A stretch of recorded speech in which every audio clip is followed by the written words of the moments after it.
So my question is that, and I don't know if you guys, of course, I don't know if you guys talked about this earlier already, but what does a service cost, right?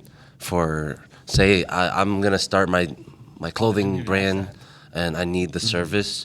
How much would it be that I would be investing into the EPI services to pay for your guys' service? How much is it to pay for your guys' service? So far as I understand, we don't really have that service, right? We only do like bookkeeping tax service, right?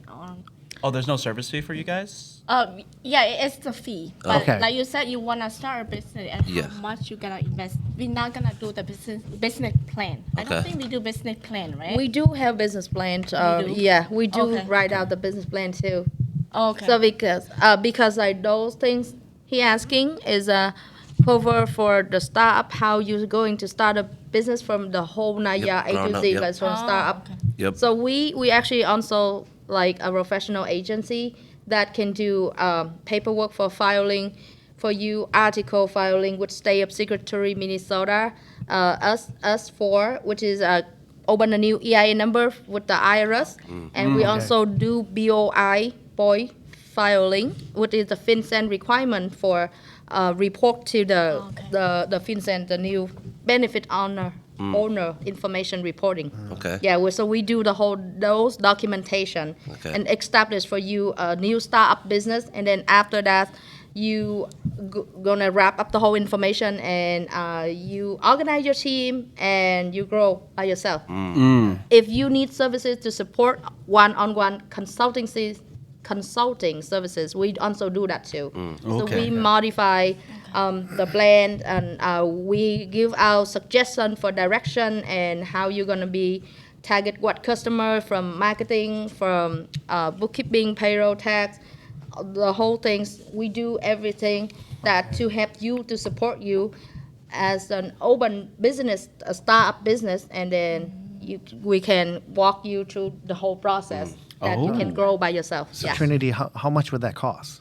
If I was The gonna. cost is case by case basically. Oh, So it okay. depends on what industry you are in, how many budgets that you want to invest into the business that you potentially Gonna have, yeah. yes. Oh, okay. So there's no given. There's no specific price structure. or- And then because we are more into a financial accounting agency, so we more into the structure, more open to discuss and also potential negotiate if that's the case. I gotcha. Yeah. Okay. Oh, that's very nice, actually. What does numbers look like for, say, someone who wants a bookkeeping? Yeah, sorry, bookkeeping and stuff. Like a ballpark. Can I actually? Yeah. Can we call Jim right now Yeah, because go for we it. have Yeah, to why don't we be do on that? time with him? Okay. He has Yeah. something to do. Yeah, I apologize. And then No, we'll don't worry. ask that. Yeah, We'll finish we'll that do in that. chapter finish, 4. and then- We'll and finish then that at the we end. finish that's one. Yep. He Yep. only have 10 to 15 It's minutes. okay. There, yeah. Yeah. Yep. And then we can finish that one for the funding project. Cool. Yeah. All right. Okay. So All right, can you so- transition to let me call him first, or you want? Yeah, to you can- transition you right can now? call him first. Call him. Okay.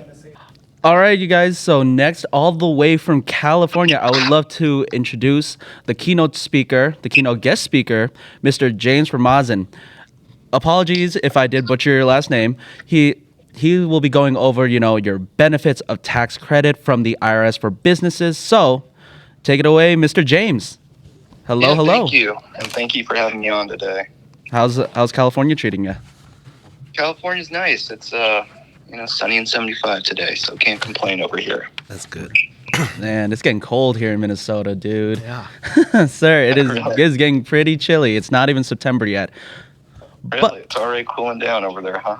Oh yeah, for sure. So, let's go and let's dive into this.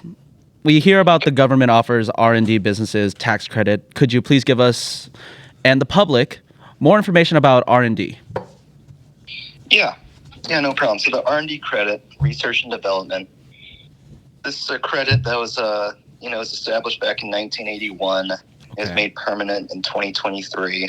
Mm-hmm. And what this credit gives you is it'll give you a credit on all your qualified research activities and qualified research expenses.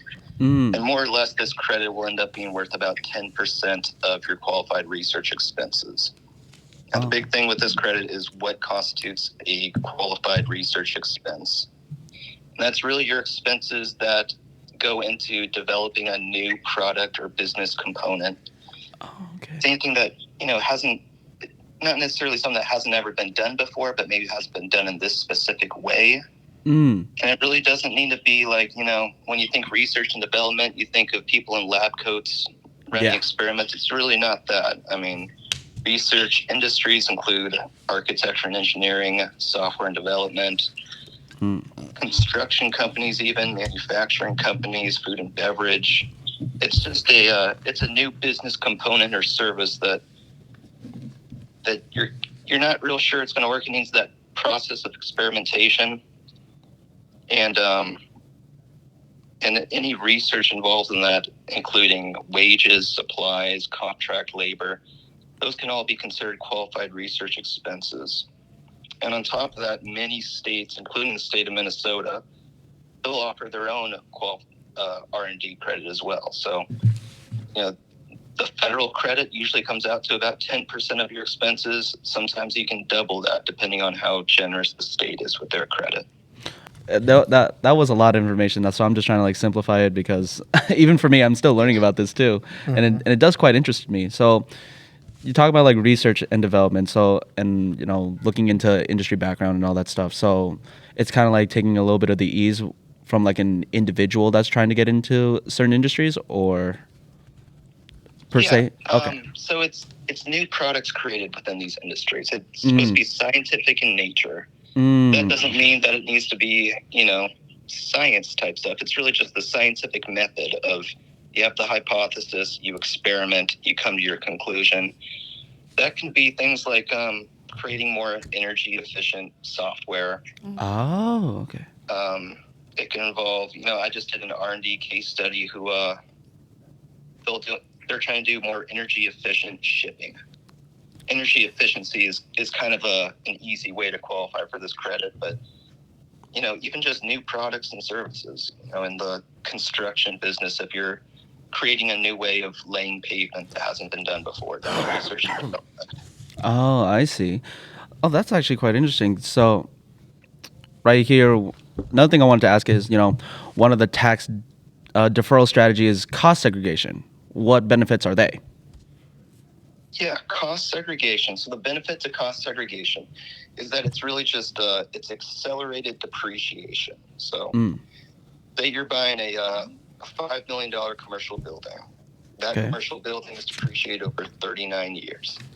So you're more or less going to get depreciation of $130,000 a year, and the way depreciation works will be a little more, a little less in certain years. But what you're going to do is, with the cost segregation study, we'll take that $5 million building, we'll break down its components of the building. Because it's not just all a building, it's the electrical components, the heating and air conditioning components, maybe the parking lot of it, the appliances that came with the building. We'll break that down, and we'll see how much of that property is really less than 39-year property. The life of the property for appliances, HVAC equipment, that's usually 20 years or less.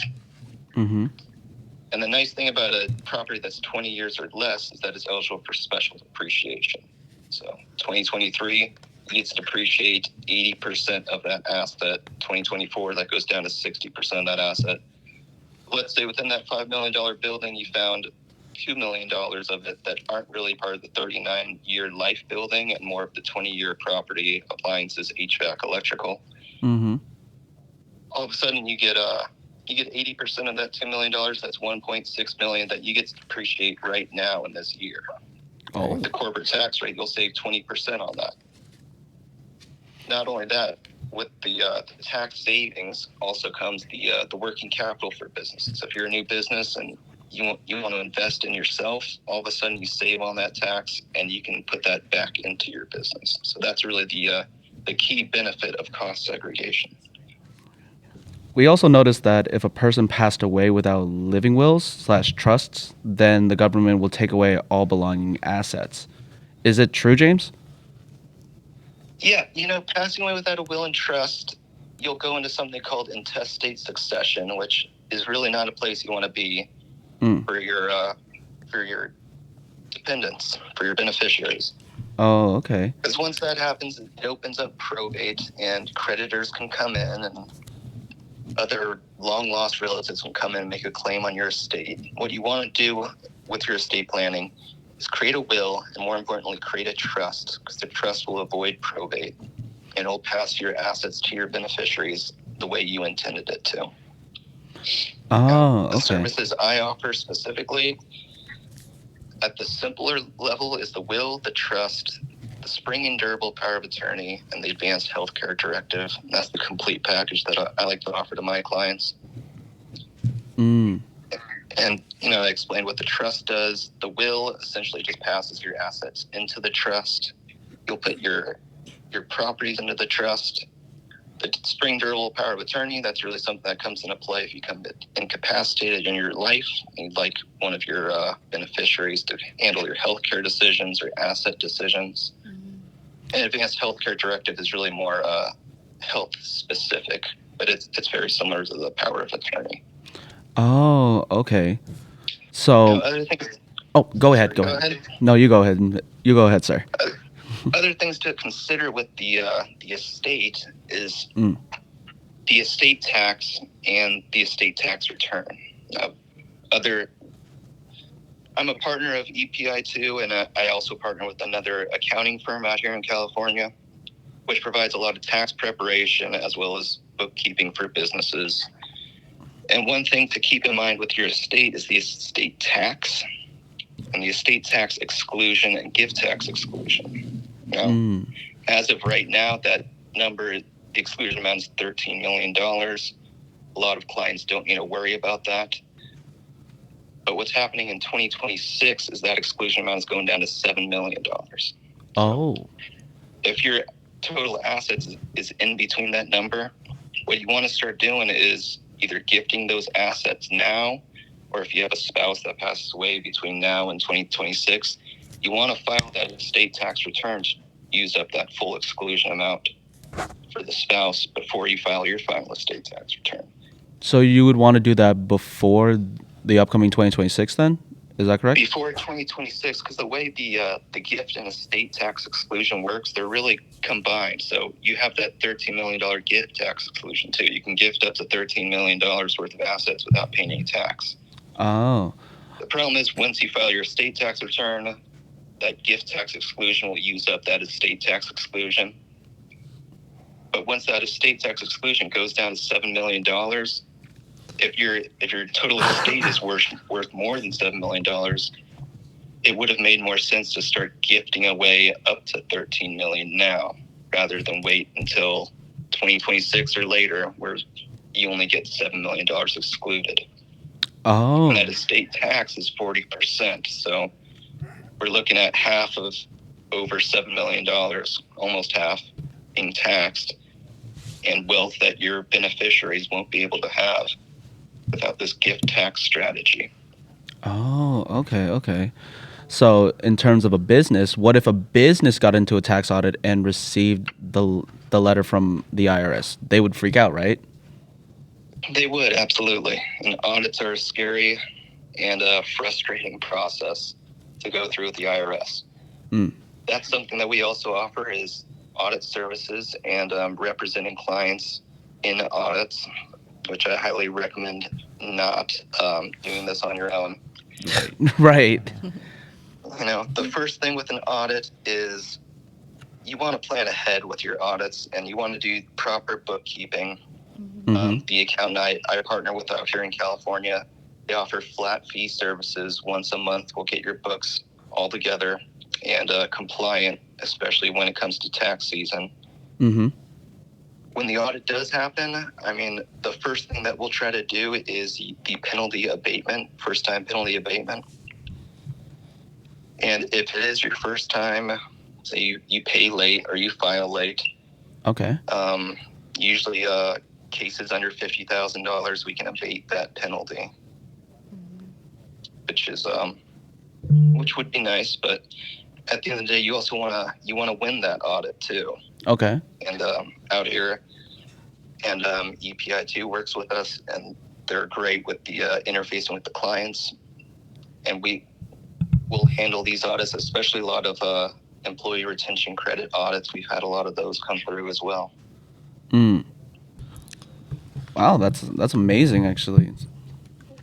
Yeah, thank you. Pretty much just wraps it up for us, James. If you have anything else to lay some wisdom, this is the only time that people get to hear this exclusiveness from you. So if you got anything else for us, go ahead and lay it on us. Otherwise, we want to get you back to what you got going on over there in California.